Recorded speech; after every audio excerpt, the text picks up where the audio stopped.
ఇక్కడికి వచ్చినప్పుడు మీరు చూస్తే ఎన్డీడీబీ కాఫ్ ఫస్ట్ సెకండ్ లో మీరు చూసినప్పుడు S value equation for it suspected adulteration for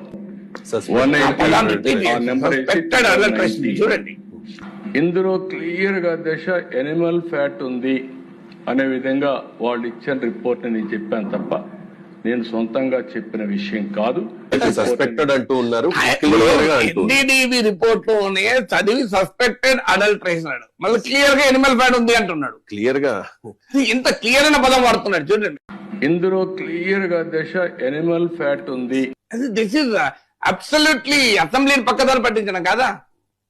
అసెంబ్లీలో మీరు మాట్లాడుతున్నప్పుడు మీరే చెప్తున్నారు సస్పెక్టెడ్ అడల్టరేషన్, తర్వాత క్లియర్ గా ఎనిమల్ ఫ్యాట్ ఉంది అంటున్నాడు. ఇది ఎన్నిసార్లు ప్లే చేసి చూడండి, మీకు ఇంత కాంట్రడిక్షన్ కనబడుతుంది. సో ఇది నేను అడుగుతున్న ప్రశ్న, ఇది మొదటి నుంచి ఉన్న సమస్య ఇదే. సస్పెక్టెడ్ అడల్టరేషన్ అని మీకు జూలై 23 నాడు ఎన్డీడీబీ రిపోర్ట్ లో ఉంటే పదే పదే మీరు కలిసిందని చెప్పారు. ఇదే సుప్రీంకోర్టు కూడా అభ్యంతరం చెప్పింది. పోనీ ఆఖరికి మీరు వేసిన సిట్ అన్న దీన్ని సస్పెక్టెడ్ గాడు క్లియర్ గా ఎనిమల్ ఫ్యాట్ ఉందని చెప్పిందని చెప్పలేదు. అసలు ఆశ్చర్యంగా ఉంటుంది. అసెంబ్లీలో ఎలా మీరు మాట్లాడతారు?